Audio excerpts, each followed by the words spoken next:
तपाईहरु हेर्दै हुनुहुन्छ good morning Nepal. Good morning Nepal. Good morning Nepal. Good morning नेपालको प्रसारणमा तपाईलाई स्वागत छ।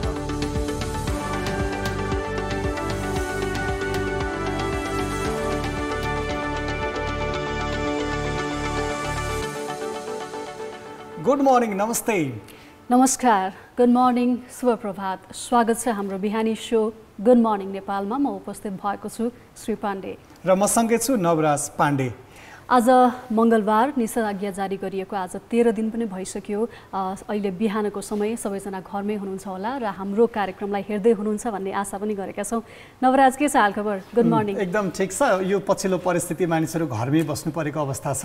टेलिभिजन हेर्दै गर्दाखेरि एकछिन अलिकति नयाँ खालको यो दिनको सुरुवात चाहिँ अलिकति फरक हिसाबले अलिकति नयाँ जोस र जागरका साथ सुरुवात होस् भन्ने कामनासहित कार्यक्रम गुड मर्निङ नेपालमा विभिन्न प्रकृतिका विभिन्न सेगमेन्ट्सहरू पनि राख्ने गरेका छौँ। श्रीलाई ब्याङ्क भन्ने बित्तिकै के थाहा छ?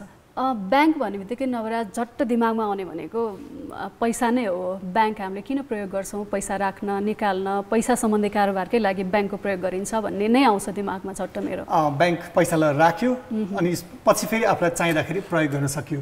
तर त्यो मात्रै होइन नि, ब्याङ्क भन्नाले अरू धेरै जस्तै ब्लड ब्याङ्क प्रयोग नै हामीले कतिपय त्यसको पनि एकदम धेरै सुन्ने गरेका, अनि क्लोथ ब्याङ्कको कुरा पनि छ र सँगसँगै फुड ब्याङ्कको पनि कुरा छ। आज यो विषयमा चाहिँ अलिक विस्तृत आज हामी पछि कुरा गरौँला। फुड ब्याङ्क भनेको धेरैजनाले नसुन्नु भएको पनि होला। के हो फुड ब्याङ्क भनेको? खाना लगेर राख्ने हो कि क्या हो भन्ने पनि होला होइन। यो कन्फ्युजनलाई चाहिँ हामीले आजको हाम्रो विषयवस्तु नै फुड ब्याङ्कको विषयमा रहेको छ। यो विषयवस्तुलाई हामीले केही बेर पछि जोड्नेछौँ। त्योभन्दा अगाडि हाम्रो माई मर्निङतर्फ जाउँ, जहाँ तपाईँहरूले नै पठाउनु भएका तस्बिरहरू हामीलाई प्राप्त भएका छन्। यसै विषयमा कुरा गरौँ। माई मर्निङमा एउटा पहिलो तस्बिर छ, यो काठमाडौँको कपनको जगडोल जङ्गलको। यो हामीलाई पिबी शेर्पाजीले पठाउनु भएको तस्बिर छ। यसमा सबैभन्दा इन्ट्रेस्टिङ चाहिँ यसको क्याप्सन हो। तस्बिरको राम्रो त छँदैछ, क्याप्सन उहाँले के लेख्नु भएको छ भने काठमाडौँको कपनको जगडोल जङ्गलको jobs fill your pocket but adventure fill your soul. कस्तो राम्रो, सही कुरा। तर अहिले चाहिँ एडभेन्चर त्यस्तो एडभेन्चरस हुन पाइएको छैन, घरभित्रै सीमित भइएको छ अहिलेको परिस्थितिले गर्दाखेरि। तर कति धेरै नेपालमा पनि यस्ता राम्रा ठाउँहरू छन् जहाँ हामीले यो प्राकृतिक रूपमै मनोरञ्जन लिन सक्छौँ। अर्को फडिन्द्र कार्कीजीको पनि यस्तै खालको प्रेरणादायी, मान्छेलाई अलिकति प्रोत्साहन गर्ने खालको तस्बिर रहेको छ। श्री उहाँले यो कौशीलाई सदुपयोग गरौँ, घरलाई हरियाली पारौँ भनेर खुर्सानीको फोटो बोर्ड जस्तै कौशीमा फलाइएको अकबरे खुर्सानीको रुख हो र भर्खरै त्यो के भन्छ अंकुरहरू अलिकति फल्दै गरेको हुन्छ नि। त्यस्तै त्यसपछि अर्को पनि हाम्रो एउटा खालको मिनिङफुल तस्बिर रहेको छ। यो हामीलाई प्रमिला बन्जराले पठाउनु भएको तस्बिर हो। यसमा उहाँले लेख्नु भएको छ, भोक मार्नका लागि खानाको प्रतीक्षामा काठमाडौँको तिलगङ्गा क्षेत्रमा श्रमिक तथा सर्वसाधारण भनेर उहाँले तस्बिर राख्नु भएको छ। तस्बिरमा चाहिँ लाइनै मानिसहरू बसिरहेको देख्न सक्छौँ। हो नि नवराज, अहिले यो सबैतिर बन्दाबन्दी हुँदाखेरि जसले मजदुरी गरेर बिहान बेलुका मजदुरी गरेर छाक टार्थे नि त, उनीहरूलाई त अहिले एकदमै अभाव नै भएको छ, खानकै लागि अभाव भइरहेको छ। अब यस्तो समयमा केही यस्ता स्वयंसेवीहरू, समाजसेवीहरूले यसरी एकमुष्ट रूपमा जम्मा गरेर खाना खुवाउँदाखेरि यो एउटा राम्रो कुरा पनि हो। तर यो सँगै एउटा सुरक्षा सावधानी जुन अहिले अपरिहार्य नै छ त्यो पनि अपनाउनु पर्छ। श्री, अब धेरै ढिला नगरिकन आजका ट्रेनिङ टुडेमा जानु छ, किनभने आज हाम्रो फुड ब्याङ्ककै रिलेटेड धेरै कुरा गर्नु भएको छ। त्यही भएर ट्रेनिङ टुडेको यो पहिलो कोरोनाकै अपडेट्सको विषय छ। र नेपालमा हिजो एक दिनमै 879 जना कोरोनाको नयाँ सङ्क्रमित पुष्टि भएको छ भने काठमाडौँ उपत्यकामा मात्रै 298 जना थपिएका छन्। यो सँगै देशभरि चाहिँ अहिलेसम्म कोरोनाको सङ्क्रमितको सङ्ख्या चाहिँ 39,460 जना सङ्क्रमित पुगेका छन्, जसमध्ये 21,410 जना निको पनि भएका छन्। निको क्रम पनि बढिरहेको छ। मृत्युको सङ्ख्या 228 पुगेको छ। यो फेरि अर्को दुःखदायी क्षण हो। अर्को विषय के छ श्री? अर्को अब आज भदौ 16 आजबाट नियमित उडानहरू, अन्तर्राष्ट्रिय उडानहरू आजबाट खुल्दैछन् र त्यही विषय छ। नेपाल फर्कनेको दैनिक कोठा बढ्यो, नियमित उडानको भाडा नसस्तिने भनेर समाचार छ। अब विदेशबाट दैनिक 800 जना नेपाली स्वदेश आउन पाउने भएका छन् र अब नियमित र उद्धार गरी दिनमा 800 सम्म नेपालीलाई भित्रिन दिने निर्णय गरेको सरकारका प्रवक्ता डाक्टर युवराज खतिवडाले जानकारी गराउनु भएको थियो। यो चाहिँ कोरोनाको विश्वव्यापी संक्रमण बढेपछि चैतको पहिलो पहिलो सालदेखि रोकिएको अन्तर्राष्ट्रिय नियमित उडान चाहिँ आजबाट सुरु हुँदैछ।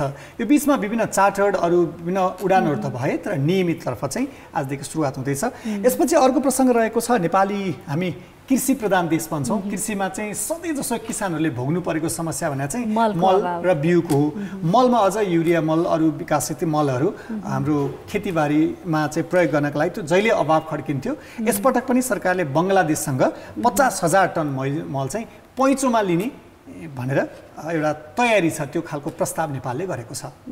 र यो सँगै अर्को हिजोको समाचार, भारतका पूर्व राष्ट्रपति प्रणब मुखर्जीको निधनको समाचार पनि छ।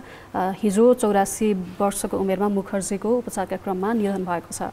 श्री, मलाई यो विषयमा अलिकति भन्न मन छ। प्रणब मुखर्जी चाहिँ भारतमा राष्ट्रिय काङ्ग्रेसका एकजना प्रभावशाली नेता हुनुहुन्थ्यो। उहाँ चाहिँ भारतमा 13औं राष्ट्रपति, 2012 मा 13औं राष्ट्रपतिमा चुनिनु भएको थियो। त्यसपछि 2016 मा उहाँ नेपाल भ्रमण गर्नुभएको थियो। नेपाल भ्रमण गर्ने भारतको उच्च पदस्थ व्यक्तिहरू त्यो लामो श्रृङ्खला अन्त्य गरी नेपालको 2073 सालमा उहाँ आउनुभएको थियो। त्यसपछि त्यसअघि चाहिँ 2055 सालमा केआर नारायणन भन्ने राष्ट्रपतिले नेपालको भ्रमण गरेका थिए। त्यसबीच लामो समयसम्म कोही पनि भारतका राष्ट्रपति नेपाल आइपुगेका थिएनन्, उनी आए। अझ प्रणब मुखर्जी चाहिँ नेपाल मामिलामा एकदम धेरै जानकार र उदार नेता मध्येमा पनि पर्छन्। उनी भारतको रक्षा, अर्थ र परराष्ट्र मन्त्री पनि भए। हुन त त्यहाँ वित्त मन्त्री भनिन्छ र विदेश मन्त्री भनिन्छ।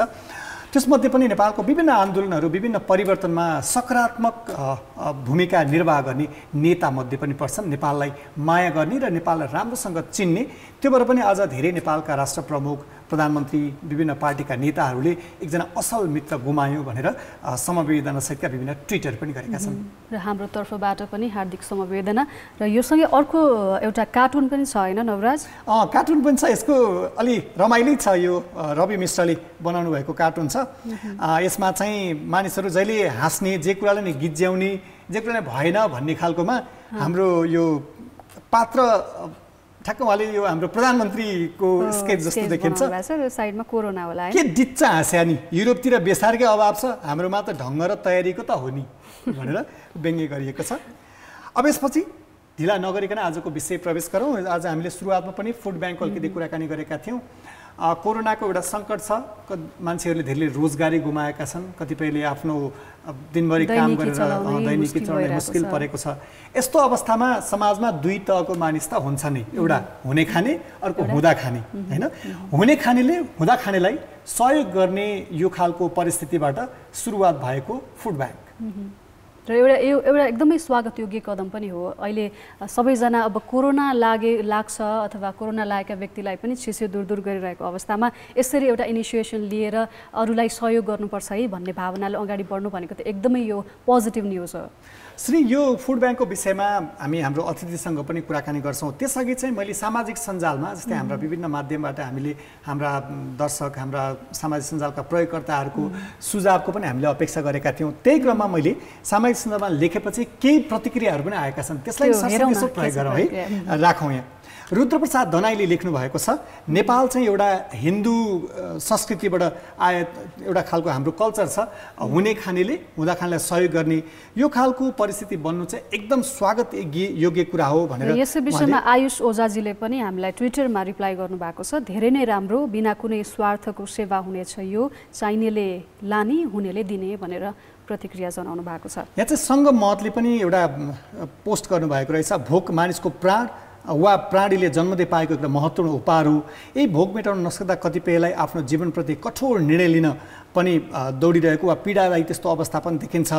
तर ठाउँ ठाउँमा यस्ता अभियानहरू जे भइरहेका छन् यसलाई एकदम स्वागत गर्नुपर्छ। यसलाई सक्दो विस्तार गरौँ। पुण्य कामको सुरुवात भए पनि हुन सक्ने यस्ता खालको कुराहरू पनि छ। र यही प्रसङ्गमा अर्को एउटा तस्बिर पनि छ है हामीसँग। त्यो फुड ब्याङ्कमा त्यो खानाहरू दिँदै गरेको, दिनको लागि राखेको तस्बिरहरू पनि छ। रमेश कोइरालाजीले पठाउनु भएको तस्बिर छ। हुनेले दिएर जाउँ, नहुनेले लिएर भनेर राख्नु भएको छ एउटा तस्बिर छ। अर्को चाहिँ यहाँ मनिषा बुर्लाकोटीले पनि राख्नु भएको छ, यसलाई अलिकति प्रवर्धन गर्नुपर्छ, यो खालको परिस्थिति विकसित गर्नु राम्रो भन्ने छ। जीवन न्यौपानेलीजीले पनि लेख्नु भएको छ, मान्छेलाई भोकको चिन्ता छ, यसमा चाहिँ यस्ता वितरण कामहरू जोड दिनुपर्छ भनेर। अनि किरण खकुरा बरुवालको निर्मला बन्जरा, सविता इटनी, बद्री पाण्डे, रामबाबु भट्ट, लक्ष्मी सिटौला उहाँहरूले पनि यस्ता खालको सही यस्ता अभियानहरूलाई चाहिँ प्रोत्साहन गर्नुपर्छ भनेर लेख्नु भएको छ भने दिनेश धरेलजीले नेपाल र अन्तर्राष्ट्रिय रूपमा पनि यसको स्थान पाइरहेको छ भनेर लेख्नु भएको छ। महेश लामिछानेजीले पनि लेख्नु भएको छ। आयुषा ढकालजीको पनि यस्तै खालको छ र यसमा धेरैले चाहिँ के कुरामा जोड दिनु भएको छ भने स्वास्थ्य सावधानीको कुरा चाहिँ जोड दिनुभएको देखिन्छ। र बाँकी आज हाम्रो गेस्टसँग हामी यो ब्रेकपछि कुराकानी गर्छौँ। अहिले पनि बेला भएको छ ब्रेकको।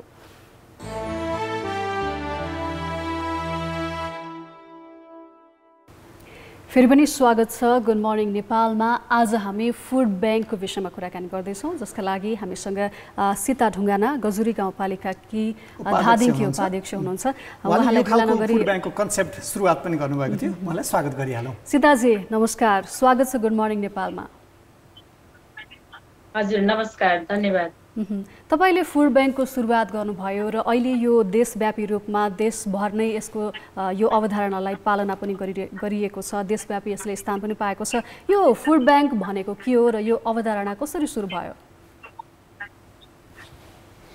हजुर, हामीले यो फुड ब्याङ्क चाहिँ गजुरी गाउँपालिकामा सुरुवात गरेका हौँ। यसको अवधारणा, यसको चाहिँ सोच मलाई कहाँबाट आयो भन्दाखेरि जब कोरोनाको यो सन्तास विश्वव्यापी रूपमा फैलिँदै आयो, जसको संक्रमणबाट बच्नको लागि सङ्घीय सरकारले लकडाउन घोषणा गर्यो। चैतको 11 गतेदेखि लकडाउनको घोषणा गर्दै गर्दाखेरि हामी राजमार्गमा भएको गाउँपालिकाको जनप्रतिनिधि भएको हुनाले हाम्रो आँखाले के देख्यो त भन्दा काठमाडौँमा भएका चाहिँ धेरै मजदुरहरू राजधानी छोडेर बाहिरिने क्रममा हाम्रा गाउँपालिकामा पनि फर्केर मजदुरहरू काम छोडेर फर्केर आउने क्रम रह्यो र हाम्रै गाउँपालिकाभित्र चाहिँ दिनभरि ज्याला मजदुरी गरेर बेलुकाको छाक टार्ने मजदुरहरूको लागि अब सङ्कट पर्छ भन्ने खालको यकिन मलाई त्यो चाहिँ मनमा पर्यो र अब केही त गर्नुपर्छ भन्ने हिसाबले अब हामी विगतमा यस्ता विपद परेको बेलामा, यसरी खाद्यान्न अभाव भएको बेलामा, अन्य चाहिँ विषम परिस्थिति आएको बेलामा कसरी चाहिँ यो सामनाहरू यस्ता समस्याको समाधान हुन्थ्यो, त्यस्ता विषम परिस्थितिको सामना कसरी हुन्थ्यो त भन्ने हिसाबले मैले आफूले व्यक्तिगत रूपमा केलाउँदै गर्दाखेरि 72 सालको भूकम्प, 50 सालको महामारी, बीचमा भएका आगलागी लगायतका घटनाहरूलाई सम्झिँदाखेरि राज्य मात्र त्यस्तो खालको परिस्थिति सामना गर्नको लागि यथेष्ट हुँदैन, पर्याप्त हुँदैन राज्यको मात्र चाहिँ सम्पत्ति। हामी सरकार हौँ, हामीले पहल गर्नुपर्छ, तर हाम्रा चाहिँ स्रोतले मात्र पर्याप्त नहुँदाखेरि हामी निजी क्षेत्र, गैर सरकारी संस्था, सामुदायिक क्लब समूहहरूलाई पनि हामीले साझेदार बनाएर अगाडि लानुपर्छ भन्ने खालको कुरा जन्मिँदै गर्दाखेरि अब त्यस्तो खालको विषम परिस्थितिमा चाहिँ सहयोगी मनहरू, दाताहरू चाहिँ खाद्यान्न अभाव भएको ठाउँमा विशेष गरी निभेका चुलोहरू बाल्नको लागि त्यो अभियानमा पक्कै उहाँहरू जुट्नुहुनेछ। उहाँहरूलाई कसरी एकत्रित गर्ने भन्ने हिसाबमा सोच्दै गर्दाखेरि मैले एउटा नाम जुराएँ, फुड ब्याङ्क। अब खाद्यान्न मात्र सङ्कलन गर्ने एउटा फुड ब्याङ्क भन्ने बनाउनुपर्छ। त्यो गाउँपालिकाको नियमनमा, त्यो गाउँपालिकाको एउटा सञ्चालन पद्धतिमा संस्थागत रूपमा त्यसलाई सञ्चालन गर्नुपर्छ र आउनेहरूलाई चाहिँ आउने दाता सहयोगी मनहरूलाई त्यहाँ ग्रहण गर्नुपर्छ, त्यहाँ स्वागत गर्नुपर्छ, आह्वान गर्नुपर्छ भन्ने खालको मेरो दिमागमा आउँदै गर्दा हामी चैतको 20 गते कोभिड-19 को चाहिँ रोकथाम तथा नियन्त्रण विषयमा छलफल गर्न चाहिँ बैठक बसेका थियौँ। हामी अध्यक्षज्यूको अध्यक्षतामा कार्यपालिकाको चाहिँ सबै टिमहरू हामी बसेका थियौँ। त्यति बेला अब मजदुरहरूको निभेका चुलोहरू बाल्ने सवाल पनि तत्कालै सुरु हुन्छ, चाहिँ सुरु गर्नुपर्छ भन्ने खालको विषय उठिसके पछाडि त्यो बेलाको समय पनि कस्तो थियो भने देशभरि 2-3वटा मात्रै कोभिड-19 को संक्रमण भएका व्यक्तिहरू भेट्टाउँदै गर्दाखेरिको त्यो डर चाहिँ एकदम उच्च थियो। अहिले संक्रमण बढ्दै जाँदाखेरि डरको लेभल घट्दैछ, त्यतिखेर चाहिँ एकदम धेरै थियो, भयावह हुने अवस्था छ भन्ने खालको आकलन कति ठाउँबाट आउँदै गर्दा कति यो सामान्य हो। त अन्य चाहिँ देशहरूमा चाइना, अमेरिका लगायतका देशहरूमा हेर्दाखेरि त्यो अवस्था हाम्रो देशमा पनि नआउला भन्न सकिन्न भन्ने खालको। सीताजी यहाँलाई रोकेर अलिकति यो जस्तै खाद्यान्न बैङ्क सङ्कलन गर्ने, हुनेले दिने नहुनेले लिने भन्ने खालको कन्सेप्टमा चाहिँ कस्ता कस्ता खानेकुरा कसरी लिन्छ, कसरी दिइन्छ, त्यो कुरा नि भनिदिनुहोस् न।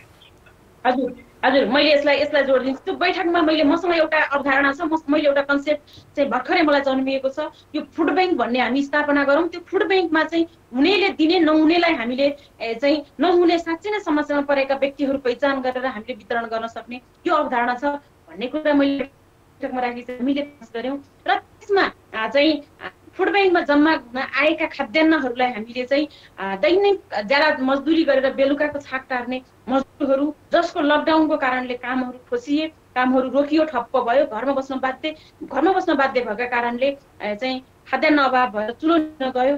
ती चुलो लिने परिवारहरूले चाहिँ हामीले चाहिँ दाल, चामल, नुन, तेल र यो स्वास्थ्यसँग सम्बन्धित विषम परिस्थिति भएको कारणले साबुन, हात धुने साबुन सहित हामीले उपलब्ध गराउने भनेर हामीले निर्णय गर्यौँ। सोही अनुसारको कार्यविधि बनायौँ र हामीले ग्रहण गर्दाखेरि र आह्वान गर्दाखेरि पनि हामीले निजी क्षेत्रहरूलाई गरिसकेका संस्थाहरूलाई, व्यक्तिगत रूपमा व्यवसायी व्यापारीहरूलाई आह्वान गर्दाखेरि पनि 5वटा आइटम, यो 5वटा चाहिँ 5 किसिमका खाद्यान्न, 4 किसिमका खाद्यान्न सामग्री र एउटा साबुन समेत चाहिँ जोडेर हामीले त्यो सामग्रीहरूलाई ग्रहण गर्ने गरी आह्वान गर्यौँ। सोही अनुसार प्राप्त भएका सामानहरूलाई हामीले हाम्रो कार्यविधिमा उल्लेख भए बमोजिम हामी वितरण गर्यौँ। यो फुड ब्याङ्क अभियानमा तपाईँहरूले लिने दिने दुवैको लागि उपयोगी छ। यो कस्तो हुन्छ अनुपात लिने र दिनेको? लिँदाखेरि हामीले यति भनेर तोकेका छैनौँ, हुनेले ल्याएर दिउँ, नहुनेले लगेर खाउँ भन्ने हाम्रो नारा हो, हाम्रो त्यो उद्देश्य, त्यो अभियान हो। र यसमा चाहिँ दिनेहरूले जति पनि दिन सक्नुहुन्छ, फुड ब्याङ्कमा जम्मा गर्नुहुनेले चाहिँ आफ्नो गति अनुसार, आफ्नो चाहिँ क्षमता अनुसार जति पनि चाहिँ डिपोजिट गर्न सक्नुहुन्छ खाद्यान्न हाम्रो फुड ब्याङ्कमा। र लानेहरूको हक चाहिँ हामीले हाम्रो कार्यविधि बनाएका छौँ। त्यो कार्यविधिमा हामीले उल्लेख गरेका छौँ घर परिवार सङ्ख्याको आधारमा। जस्तो कि एउटा परिवारमा 7 जना व्यक्ति छ भने 7 चौको 28 केजी चामल र सोही अनुपातमा दाल, नुन, तेल, साबुन जाने भयो।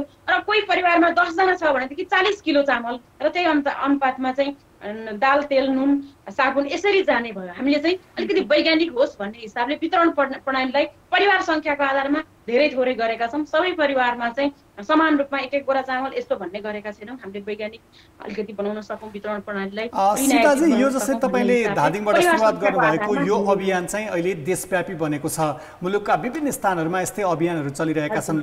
तर यो सँगसँगै उठेको अर्को फेरि जटिल प्रश्न चाहिँ के छ भने जसले खाद्यान्न सङ्कलन गर्छ, ल्याउँछ वा दिन्छ वा जसलाई हामी वितरण गर्छौँ, त्यस क्रममा चाहिँ स्वास्थ्य सावधानी अर्को ठुलो चुनौती बनेको छ।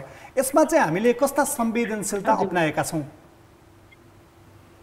हामीले गजुरीको हकमा चाहिँ कस्तो गर्यौँ भनेदेखि चाहिँ फुड ब्याङ्कमा डिपोजिट गर्न आउने सहयोगी मनहरू, सहयोगी हातहरू, दाताहरूलाई हामीले इन्डिभिजुअली रिसिभ गर्छौँ। त्यसमा भिडभाड हुने भन्ने रहेन। र ती खाद्यान्नहरूलाई हामीले वितरण गर्ने क्रममा हाम्रा वडा स्तरीय विपद व्यवस्थापन समिति छ। त्यो समितिले टोलबाट त्यो समितिमा वडाका सम्पूर्ण जनप्रतिनिधिहरू, त्यहाँका भद्रभलात्मी राजनीतिक प्रमुख प्रतिनिधिहरू बसेको त्यो एउटा चाहिँ विपद व्यवस्थापन समितिले यकिन गरेर समस्यामा परेका परिवारहरूको नाम उल्लेख गरेर फुड ब्याङ्क सञ्चालन समितिमा पठाउँदै गर्दाखेरिसम्मको कुनै भिडभाड रहने भएन। हामी बैठक सानो, हामी 9 सदस्यीय फुड ब्याङ्क सञ्चालन तथा राहत वितरण समिति भन्ने छ, त्यसको हामी बैठक बसेर ती नामहरूलाई यकिन गर्छौँ र हामीले ती सामानहरू परिवार सङ्ख्याको आधारमा हामीले रिप्याकिङ गरेर ती सामानहरूलाई चाहिँ सम्बन्धित टोलमै हामीले घरमै लगिदिने काम गर्छौँ। हामीले कहीँ भिडभाड गरेर लाइन बसाएर ग्रुप गरेर चाहिँ हामीले खाद्यान्न वितरण गर्ने काम हामी गरेनौँ। र अहिले हाम्रो अवधारणालाई हामीले गजुरीबाट सबैभन्दा पहिला चाहिँ सुरुवात गरेको यो फुड ब्याङ्कको अवधारणा, अझै विशेष गरी मैले यसलाई चाहिँ अलिकति खोज अनुसन्धान पनि अलि पछाडि पनि गरेर मैले आर्टिकलहरू पनि लेखेको छु। मैले चाहिँ अनुसन्धानमूलक आर्टिकल पनि इन्टरनेसनल जर्नल पब्लिस पनि भइसकेको छ। यो कोभिडले निम्ताएको चाहिँ भल्याबिलिटी सिचुएसनलाई चाहिँ कसरी फुड ब्याङ्क सिस्टमले प्रभावकारी बनाउन सक्छ भन्ने विषयमा पनि अनुसन्धान गर्दाखेरि अलिकति त्यहाँनिर हामीले मैले कन्क्लुजन निकालेर पनि लेखेको छु। यो भिडभाड गर्नु हुँदैन। र अहिले गजुरीले सुरुवात गरेको फुड ब्याङ्कको अवधारणालाई कार्यान्वयन ल्याउनको लागि चाहिँ देशभरका विभिन्न जिल्लाहरूमा विभिन्न समूह गैर सरकारी चाहिँ संस्थाहरू समेत र स्थानीय निकाय, अन्य स्थानीय निकायहरूले पनि यसलाई अवलम्बन गरिराख्नु भएको छ। यसरी हामी खुसी भएको छौँ, अत्यन्त खुसी लागेको छ। हजुर सीताजी, जस्तो तपाईले फुड ब्याङ्कमा जुन संवेदनशीलतालाई यतिखेर म स्वास्थ्य संवेदनशीलतालाई ध्यान दिनको लागि म उहाँहरूलाई आह्वान गर्दै यो अभियानको अभियन्ता बन्नुभएकोमा म एकदमै धन्यवाद दिन चाहन्छु उहाँहरूलाई समेत। र स्वास्थ्य संवेदनशीलता चाहिँ फेरि पहिलो कुरा हो। र भोकको उपचार गर्दै गर्दा हामी रोग फैलिन दिन हुँदैन। जसरी हामी गजुरी गाउँपालिका एउटा मेकानिजम बनाएर हामी वितरण गर्ने प्रणालीमा थियौँ, यो कार्यान्वयनको प्रक्रियालाई पनि यो अवधारणालाई हुनेले दिने नहुनेले लिने भन्ने अभियानलाई फलो गर्दै गर्दाखेरि हाम्रो वितरण प्रक्रियालाई पनि यहाँहरूले अनुसरण त्यही अनुसार गर्दै जानुभयो भने स्वास्थ्य संवेदनशीलता हामी केही सजग हुन सक्छौँ। सीताजी, मैले तपाईँलाई एकछिन रोकेँ। म अन्त्यमा एउटा प्रश्न पनि गर्न चाहन्छु। तपाईँहरूले जुन फुड ब्याङ्कबाट बाँड्नु भएको जुन खाद्यान्नहरू हुन्छ यसको गुणस्तर कसरी मापन गर्नु भएको छ? हामीले यो गुणस्तर मापन गर्ने क्रममा सामान्यतया हामीसँग चिन्जान हुनुभएको, हामीसँग नजिकै चाहिँ कन्ट्याक्टमा रहनुभएका व्यक्ति, संस्था, समूह, क्लबहरूले हामीलाई खाद्यान्न उपलब्ध गराउनु भएको छ। हामीलाई उहाँहरूले कहिले पनि यो खाद्यान्न कम गुणस्तरको उपलब्ध गराएर मैले नाम मात्रै अगाडि ल्याउने काम गरौँ भन्ने कसैले पनि गर्नुभएको छैन। उहाँहरू आफैले चाहिँ गुणस्तर चाहिँ राम्रो चाहिँ गुणस्तरयुक्त सामानहरू हामीलाई खाद्यान्नहरू उपलब्ध गराउनु भएको छ। यद्यपि हामीले चाहिँ हामीलाई सामान उपलब्ध हुँदै गर्दाखेरि, हामीले प्राप्त गर्दै गर्दाखेरि हामीले चाहिँ यो फुड ब्याङ्क समितिमा चाहिँ उद्योग वाणिज्य सङ्घका प्रतिनिधि समेत हामीले आमन्त्रित भनेर राखेका छौँ। उहाँहरूले त्यो गुणस्तर चेक गर्नुहुन्छ, ठिक छ भन्ने क्रममा हामीले वितरण गरेका छौँ। यद्यपि हामीले चाहिँ अहिलेसम्म 22,000 प्लस चाहिँ किलो चामल हामीले प्राप्त गर्दै गर्दा सोही अनुसारको दाल, नुन, तेल, मसला प्राप्त गर्दै गर्दाखेरि हामीले चाहिँ परीक्षण गरेको गुणस्तरमा कुनै पनि डिफेक्ट आएको छैन। हामीलाई दिनुहुने दाताहरूले त्यस्तो खालको चाहिँ गुणस्तरहीन सामान उपलब्ध पनि गराउनु भएको छैन। हामीले परीक्षण गरेर पनि लिन्छौँ। आजसम्म दिनुभएको सामान्यतया हामी अलि उच्च कोटीको बासमती चामल भन्ने त्यहाँसम्म गएको छैन। सीताजी, तपाईँले एकदम प्रेरणादायी र नयाँ खालको अभियानहरू चलाइराख्नु भएको छ। यो फुड ब्याङ्कको कुरा मात्रै होइन कि जस्तै कोसेली अभियानको कुरादेखि लिएर किशोरीहरूलाई सेनिटरी प्याडदेखि वितरणको निःशुल्क व्यवस्था गर्ने कुरादेखि कति घरमै होइन कि अस्पतालमा सुत्केरी अनिवार्य, यो नयाँ नयाँ खालको अलिकति इनोभेटिभ र स्वास्थ्यका हिसाबले मानिसलाई अलिकति सजग गराउने खालका एकदम राम्रो अभियानहरू पनि गरिराख्नु भएको छ। यहाँलाई यो नयाँ नयाँ कन्सेप्ट, यो विषयमा धेरै कुराकानी गर्ने मन हुँदाहुँदै आज समय अभावले धेरै कुरा गर्न सकिएन। यो महत्त्वपूर्ण समय र जानकारीका लागि यहाँलाई धेरै धेरै धन्यवाद। यो अवसरको लागि मलाई यो अवसर उपलब्ध गराउनु भएकोमा सम्पूर्ण कान्तिपुर टेलिभिजन, राजी लगायत साथीहरू सम्पूर्णलाई म हार्दिक धन्यवाद दिन चाहन्छु। श्री उहाँ सीता ढुङ्गाना हुनुहुन्थ्यो। यो अलिकति महिला नेतृत्वमा महिलाको विषयमा उहाँले विद्यावारिधि पनि गर्दै हुनुहुन्छ र सँगसँगै यो विभिन्न नयाँ खालका इनोभेटिभ आइडियाजहरूमा पनि काम गरिरहनु भएको छ। एउटा सुखद संयोग पनि हो। सँगसँगै हामी कार्यक्रमको अन्त्यतिर आइपुगेका छौँ। हामीलाई हाम्रा दर्शक, हाम्रा श्रोता, विभिन्न हाम्रो सामाजिक सञ्जालका माध्यमबाट हाम्रा दर्शकहरूको सक्रिय सहभागिताको हामी निरन्तर अपेक्षा गर्छौँ। तस्बिरको कुरा, विभिन्न विषयवस्तुको कुरा, यसका लागि हाम्रो फेसबुक पेजमा फेसबुक पेज KTV.GMN र अफिसियल ह्यान्डल @officialgm नेपालमा तपाईँलाई लागेका यस कार्यक्रम सम्बन्धी कुनै पनि प्रतिक्रिया र तस्बिरहरू लगायत केही पनि विषयवस्तु जुन समेटिनु आवश्यक छ जस्तो तपाईँहरूलाई लाग्छ भने हामीलाई पठाउन सक्नुहुनेछ। त्यसलाई हामी कार्यक्रमका आगामी अङ्कहरूमा हामी समावेश गर्छौँ। यति भन्दै आज बिदा मागौँ। यसपछि अङ्ग्रेजी समाचारको समय छ। अङ्ग्रेजी समाचारका लागि विपासना तामाङ आउँदै हुनुहुन्छ। अहिले भने हामी बिदा मागौँ। कान्तिपुर टेलिभिजन हेर्दै गर्नुहोला, स्वस्थ रहनुहोला।